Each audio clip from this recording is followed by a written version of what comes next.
nuestro gran amigo Marco Antonio. Buenas noches, ¿cómo estás? Profesor, ¿qué tal? Buenas noches. Realmente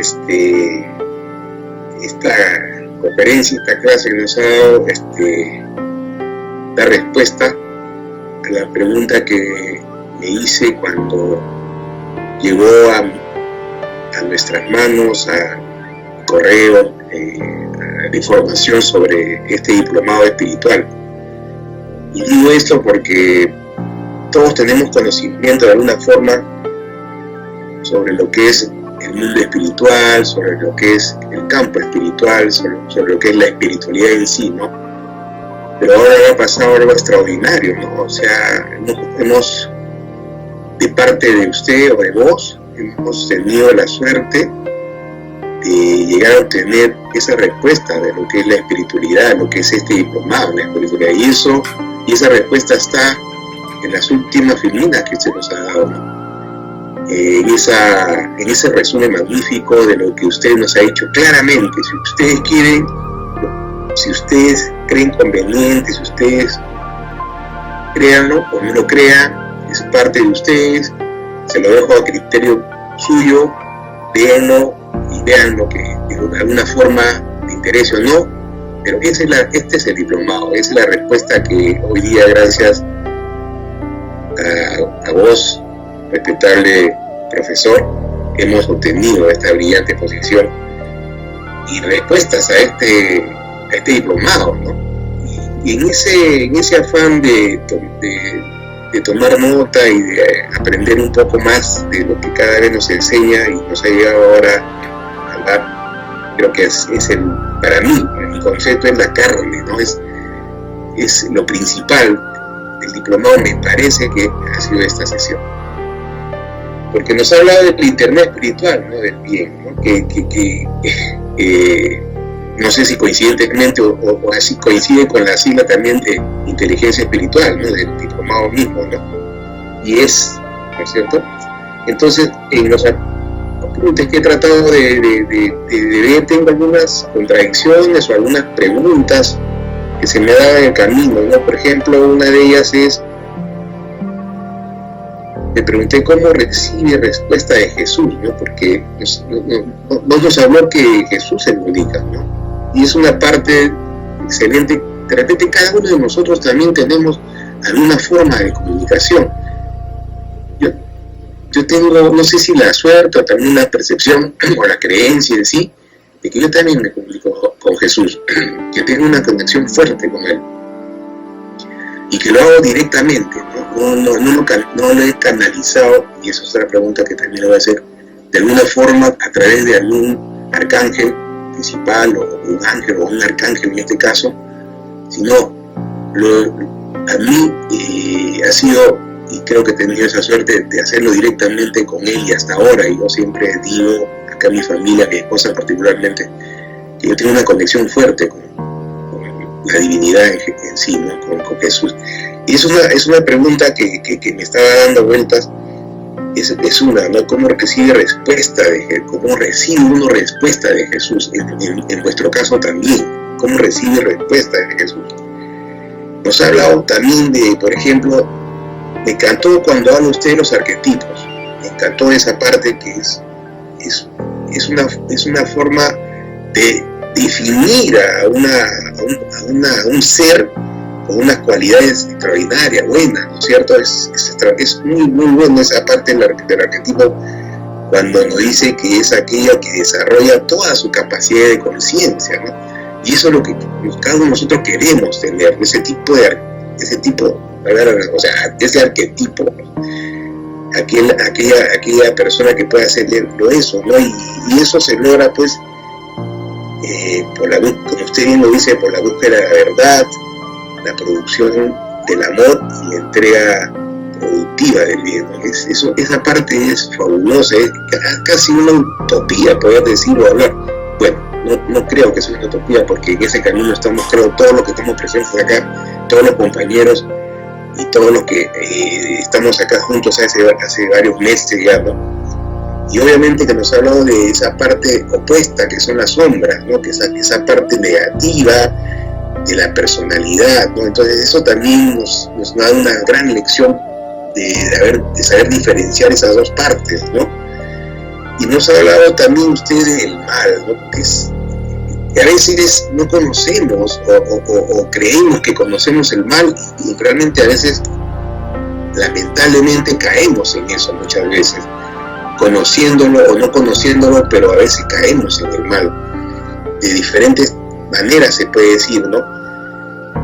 Y ahí es donde tenemos que ser conscientes de qué podemos hacer para cambiar eso, para evolucionar esa parte que nos toca a veces caer, ¿no? Lamentablemente, tanto espiritualmente como materialmente, como lo he explicado. Y también nos ha hablado de los demonios, y ahí no sé, creo que esto de lo del demonio, que es sinónimo, o sea, de la demonología, que es extraordinaria también esa parte, que es el estudio de los demonios.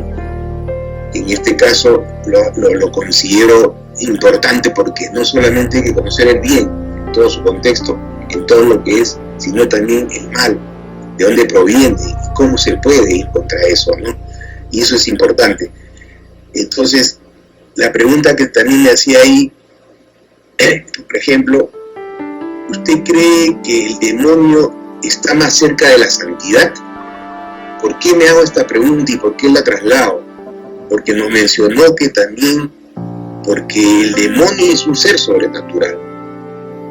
Al ser un ser sobrenatural se supone que tiene una fuerza, una voluntad, tiene un espíritu también evolutivo, pero se ha desviado para el mal, ¿no es cierto? Pero es un ser sobrenatural, y cada uno de nosotros queremos serlo también.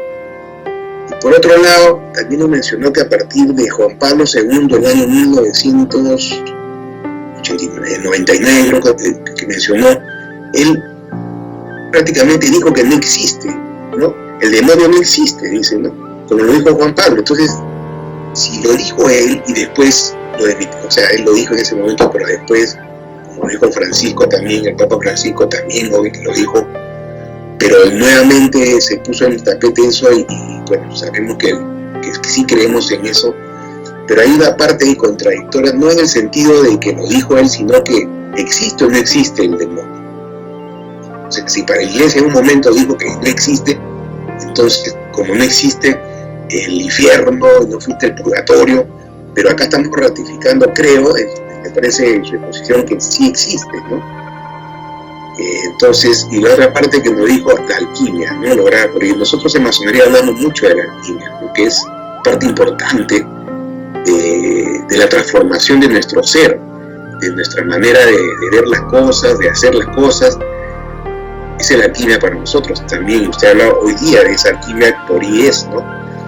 Por la información obtenida. Bueno, y eso es la otra que usted ya nos informó, porque yo tomé nota antes, ¿cómo usted logró esa canalización, ¿no? ¿Qué tipo? Entonces yo me pregunté eso y usted ya nos dijo a través de los arcángeles, que usted ha tenido esas, ¿cómo le puedo decir? Esa suerte, esa capacidad a través de la meditación, como se ha explicado. Y lo último que quería decir es sobre que también es extraordinaria esa parte que usted ha hecho ese enorme, no sé si habrá sido esfuerzo, pero como ha tenido esa canalización, ha tenido ese don, ese privilegio, ese regalo que ha tenido usted de hacerlo tan extraordinariamente, ese cuadro, esa matriz que nos ha puesto sobre los mensajeros, los consejeros y los gobernantes, me pareció fabuloso, doctor, que tenemos que, yo de mi parte lo voy a considerar como prioritario para poder introducirlo, interiorizarlo y aprenderlo, ¿no?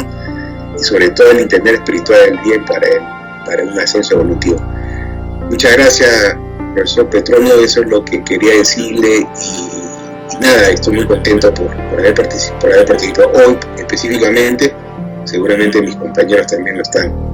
Muchas gracias, profesor Petronio.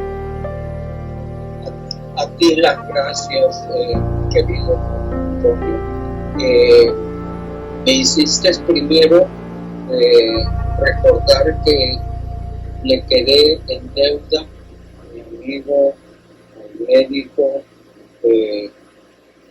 no sé si ya no está o si todavía está un poquito más por ahí, todavía no sé qué ha ido, porque no le respondí respecto a su inteligentísima observación de que la santidad a un nivel litúrgico o canónico, religioso, como quiera llamarse, sí, claro, es diferente a la santidad que yo propongo.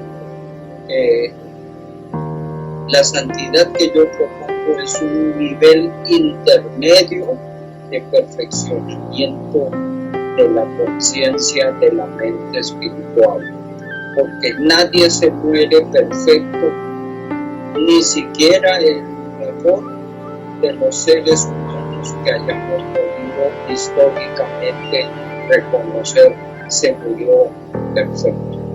Entonces, tenemos que entender que la santidad es un grado de perfeccionamiento intermedio.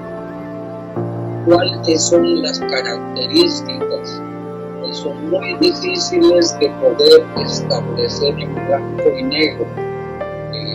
Yo puedo solamente hablar de que es un gran desarrollo del simbre a nivel del pensamiento sistémico de la verdad, pero no de la verdad total, pero sí de verdades puras, existenciales, trascendentes. Un gran desarrollo de sentimientos de amor, pero no del amor total. Y obviamente una gran capacidad de poner en práctica la voluntad tantas cosas que queremos hacer con verdad y con amor. Si llegáramos a esa suficiencia que cuantitativamente podrán establecer los seres superiores, entonces ellos en su diseño preencarnatorio ya definen que este ser humano que llegó a calificar a la santidad ya no es básicamente encarnable, sino que pasa a ser parte de un santo que servirá después para poder ser ascendido a parte de nuevos ángeles. Siempre uso la palabra parte porque quiero diferenciar que no es en una pirámide evolutiva, no es el mismo número de santos para llegar digamos, a observar el número de ángeles, sino que el número de ángeles siempre será menor que el número de santos. Y así sucesivamente el número de arcángeles será menor que el número de ángeles. Entonces se necesitarían muchos santos para formar un ángel nuevo, o muchos ángeles para formar un ángel nuevo. En este orden de ideas, el pensamiento de lo que significa la santidad coincide nominalmente con la santidad que Francisco, el Papa, llegó a mencionar en muchas liturgias, y incluso se han obtenido gráficas en donde él insiste en que la santidad es para todos. A mí me gustó mucho ese enfoque. No he tenido pues el privilegio de poder desarrollar una comparación más profunda el concepto de santidad de inteligencia espiritual con el concepto de santidad del Papa Francisco.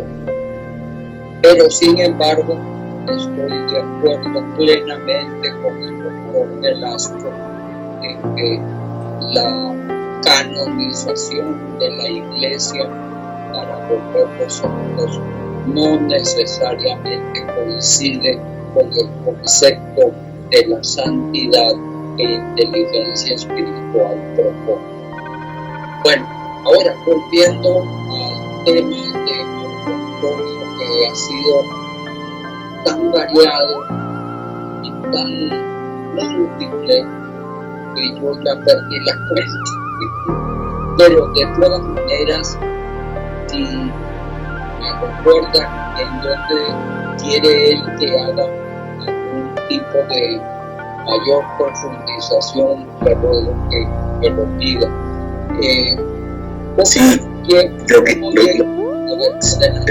Sí, sí, profesor. Lo primero que quería es cómo recibe respuesta de Jesús. Es una de las primeras preguntas previas a lo que usted nos mencionó, que recibe canalizaciones. Eso también me gustaría saberlo exactamente, cómo lo recibe, cómo lo capta y cómo lo ha plasmado, si lo recibe de tal forma, por ejemplo, haber hecho ese cuadro.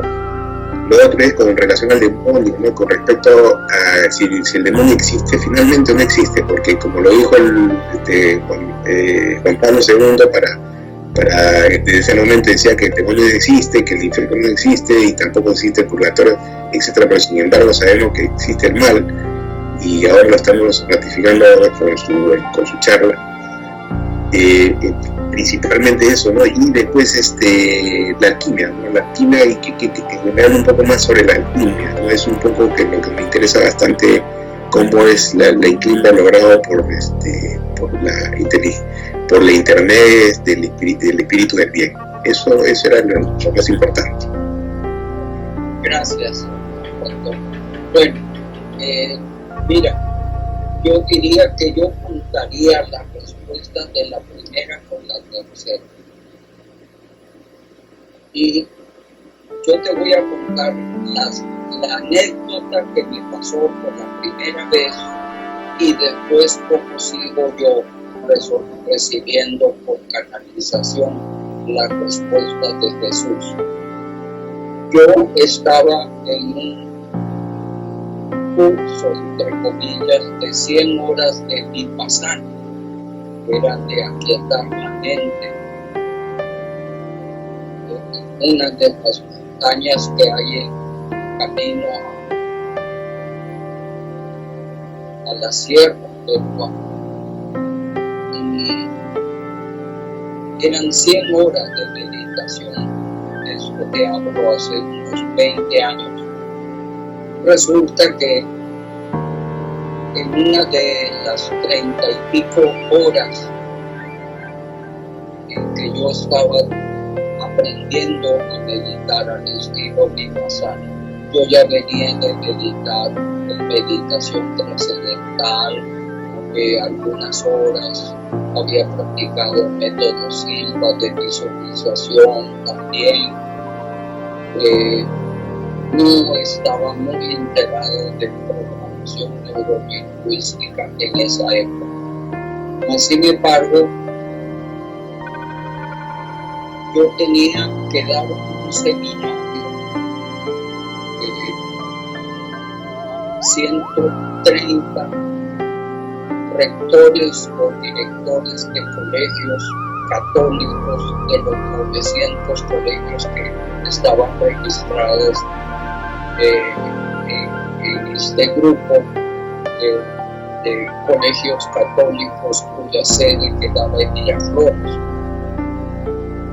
Entonces, en el auditorio de ellos llegaba incluso la nota de que habían invitado 5 panelistas que eran invitados y que entre ellos estaba Morisco Montoya, que era en esa época el presidente de la Junta Peruana de Energía Atómica, y que ellos iban en su libre actuación intervenir para objetar o preguntar durante mi disertaciones que duraban una semana, de 9 de la mañana a 12 del día.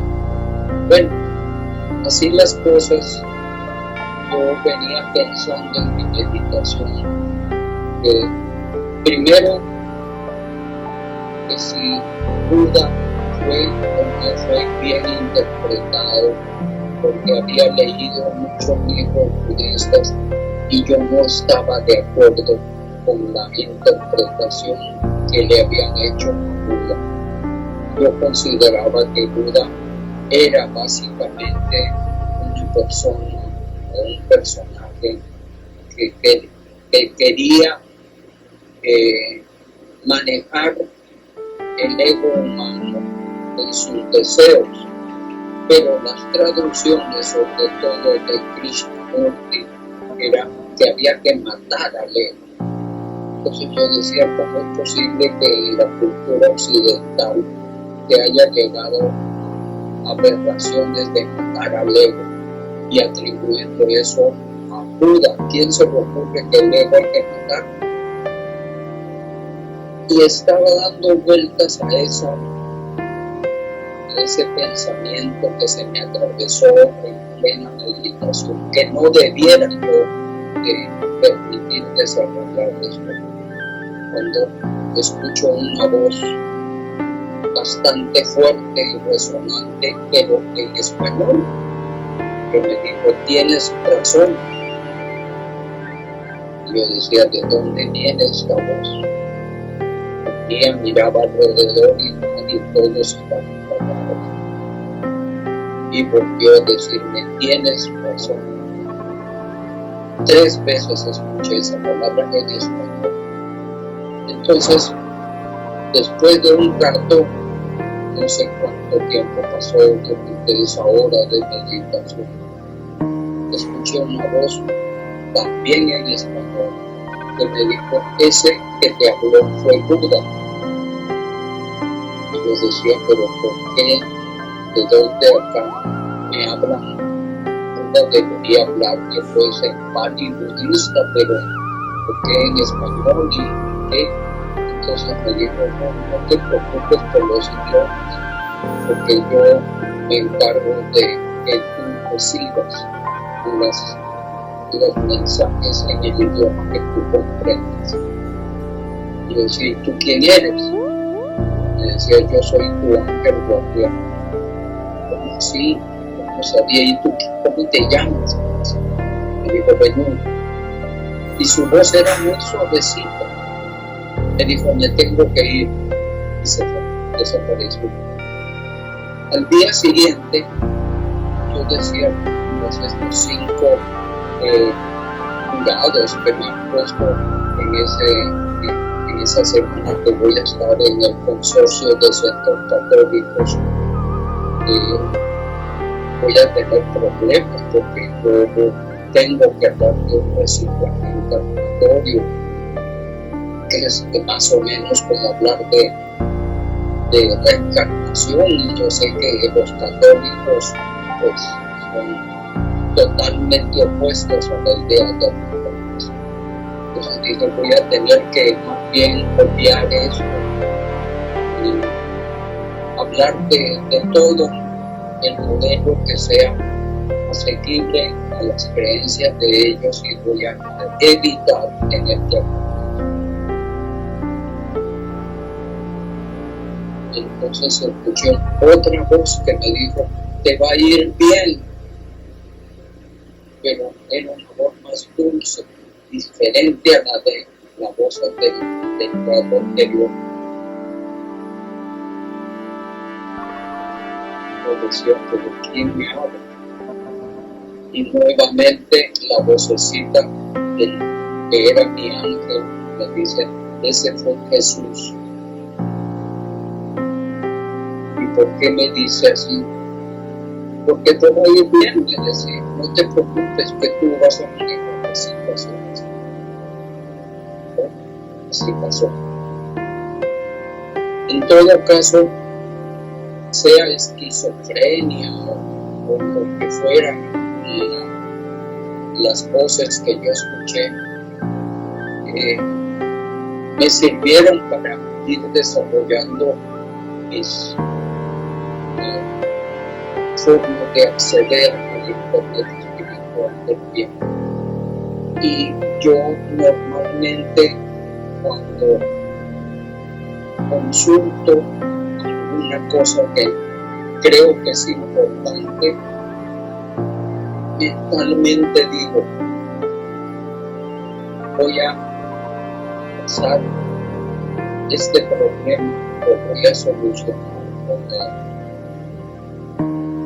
Y si es un problema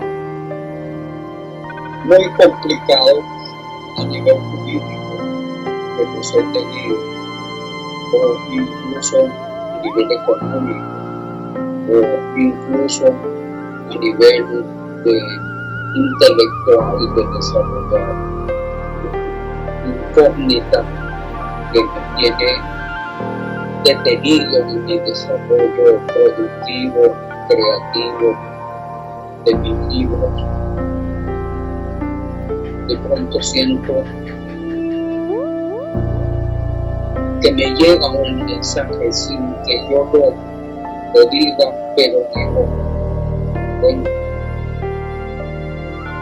Chamuel, cuando pido Chamuel es el que me va a abrir la puerta hacia Jesús. Y de pronto siento un mensaje, pero sí, sin voz, sin nada, que me dice, te va a ir bien. Y eso es todo. Y he podido comprobar que cada vez que resulta que me recibo eso, me va bien. Muy poquitas veces no recibo nada cuando interrogo. Y precisamente cuando no recibo nada, no me va bien. Entonces, no sé cómo recibo, quién me dice eso y en qué forma llega eso, porque si es Jesús me debiera hablar en arameo, y yo no sé arameo, el idioma arameo ni lo conozco, pero no es algo que de alguna manera mis chakras decodifican el mensaje de la fuente, o la fuente utiliza al ángel guardián para que me llegue el mensaje en el idioma correcto. No sé cómo funciona, pero eso es lo que me pasa y así es como te respondo. Ok, ahora es una forma, yo diría, de transmutación de la mente. Es una forma de alquimia, que es la manera en que la mente transmuta mensajes que son muy valiosos para mí, porque o me reconfortan y me dan energía, o me iluminan para yo poder, y eso ya no ha sido solamente Jesús, eso muchas veces es Buda, que sin qué ni para qué, a las 2 de la mañana, a cualquier hora que me da el sueño, y tengo que abrir el computador y empiezo a continuar lo que estaba escribiendo y donde se me había parado por algún vacío, y comienzo a dar fluidez.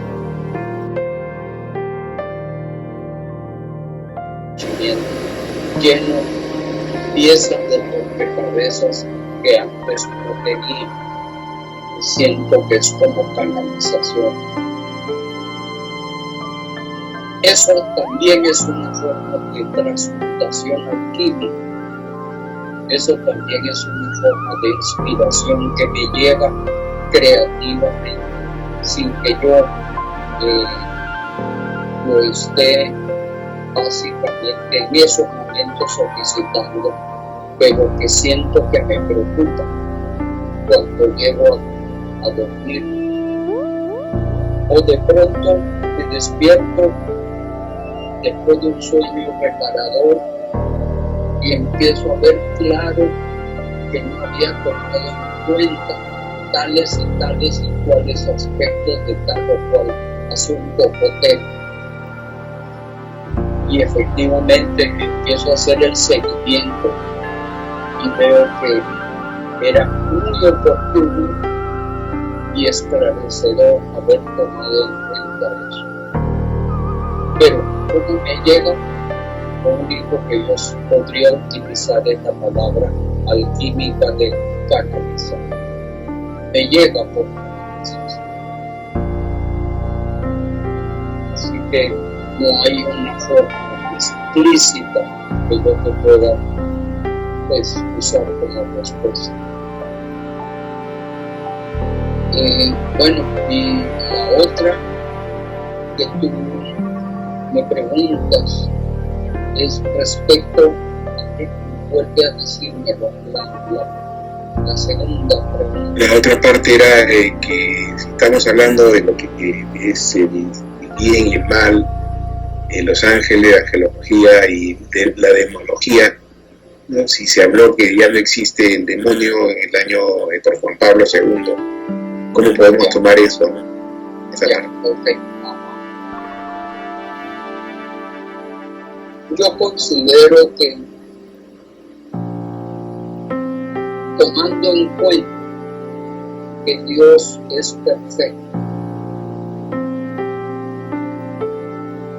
para poder analizar las palabras de Juan Pablo II en el año 98, que dijo, él primero en el año 96 dijo que la evolución científica era mucho más que una simple hipótesis, que la verdad no podía contradecir a la verdad, que su senado científico le había convencido que la evolución científica era mucho más que una hipótesis. Entonces él siempre hablaba en una forma un poquito amplia, pero un poquito vaga, nunca precisaba de una manera muy completa. Y ahí, a partir de allí, me tocaba poner los puntos sobre las IES a través de mi propia indagatoria, reflexión, etc. Y desarrollaban una tesis totalmente racional. Eso me hizo, en cierta manera, sentirme capaz de poder entender cuando Juan Pablo, 2 años después, dijo que el diablo no existía. Entonces, el desarrollo que yo he hecho es, primero, Dios es perfecto. Entonces, Él no puede hacer cosas eternamente imperfectas.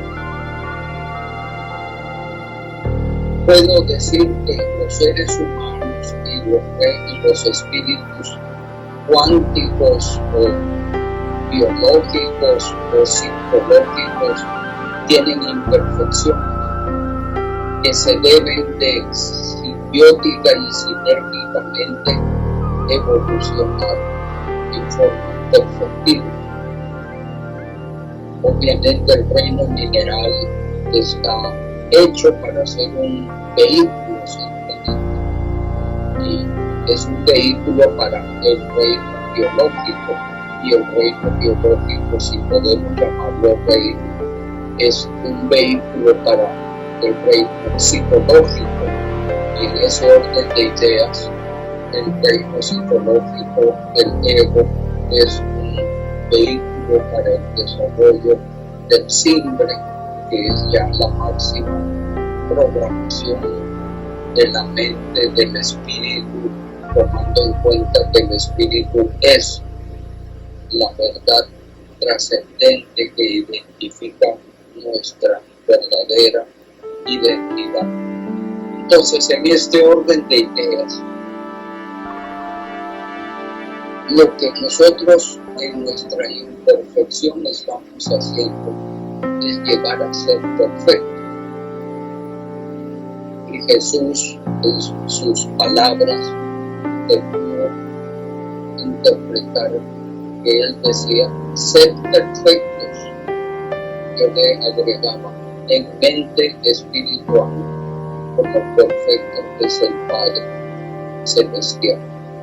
Entonces, debemos de perfeccionar la mente. Por eso, no somos imperfectos eternamente. Y el diablo es considerado religiosamente como un ángel caído, un ser superior que se reveló. Pero eso no tiene sentido porque yo no creo en la involución, que fue una teoría predominante en esas épocas, en siglos atrás. Como lo mencioné hoy, se pensaba que el ser humano venía degradándose de la edad de oro a la edad de bronce y de ahí a la edad de hierro. No coincidía con la lógica evolutiva. Entonces yo decía, es una creencia mitológica proveniente de una religiosidad primitiva. No se sostiene para el siglo XX en esa época. Entonces, debido a eso, yo tenía que buscar un mejor desarrollo de que el diablo no era un ser mitológico creado como un ángel caído, sino que era básicamente un ser como todos los demás que hemos venido ascendiendo de seres irracionales a racionales, y dentro de eso hay bloqueos kármicos que nos impiden seguir desarrollándonos y que esos bloqueos los causa el ego. Entonces, en este orden de ideas y tomando en cuenta la misericordia divina, que es parte del amor total que maneja Dios, la misericordia es infinita, y si es infinita, entonces el mismo diablo debe tener una oportunidad. Entonces, primero, degradamos al diablo a ser un simple ser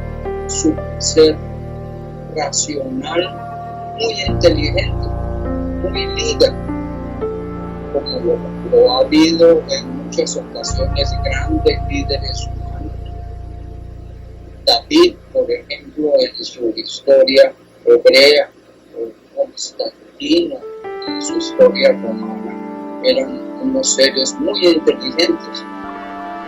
Leonardo da Vinci en su época renacentista era muy inteligente. Entonces, dentro de este orden de ideas, cada quien era un líder en su propia temática, en su propia especialidad, por decirlo así. Y en este caso, pues en la demonología se establecen jerarquías.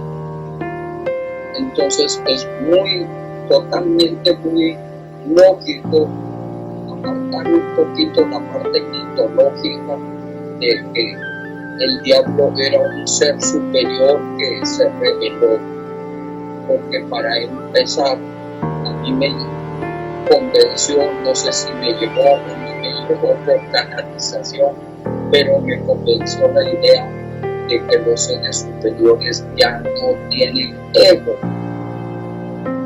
no pueden tenerlo.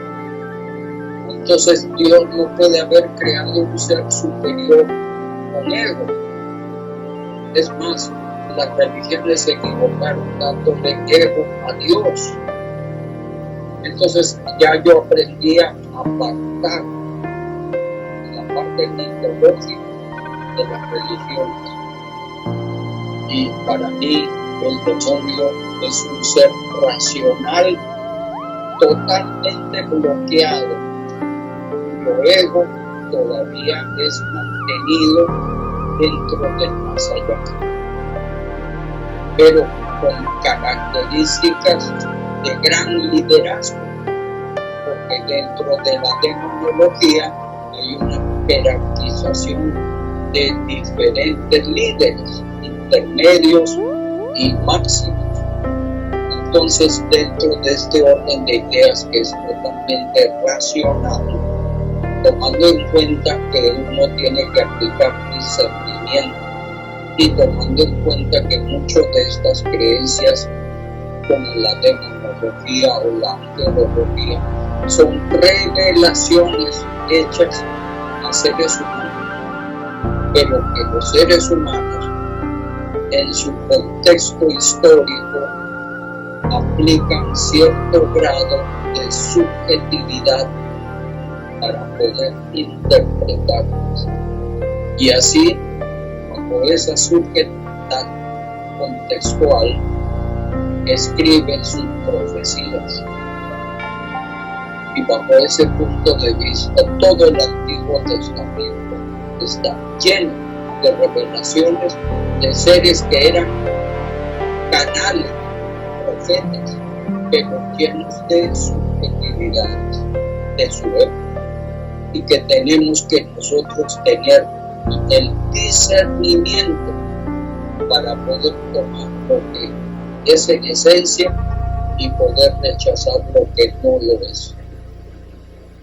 Entonces, bajo ese orden de ideas, el diablo no es un ser superior al humano, sino es un ser racional que sabe Dios de qué mundo exoplanetario puede haber tenido, pero es un ser con grandes características de líder, pero con grandes bloqueos espirituales que lo inducen al mal.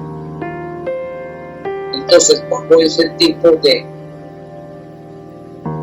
digamos, lógica racional, yo llegué a la conclusión de que el diablo no es un ángel caído. El diablo es un ser racional como cualquier humano y que está tan bloqueado, aunque sigue siendo un gran líder, pero tendrá que dejar de que se disuelva su ego para que pueda él ser juzgado de siempre y reasignado bajo un diseño reencarnatorio con muchísimas vivencias sincrónicas probables de karma de gran dolor para romper, porque tendrá también oportunidades de amor, obviamente, pero no se comparan las cantidades de dolor que son necesarias para que él pueda desbloquearse. Eso es lo que mi racionalidad humilde puede interpretar.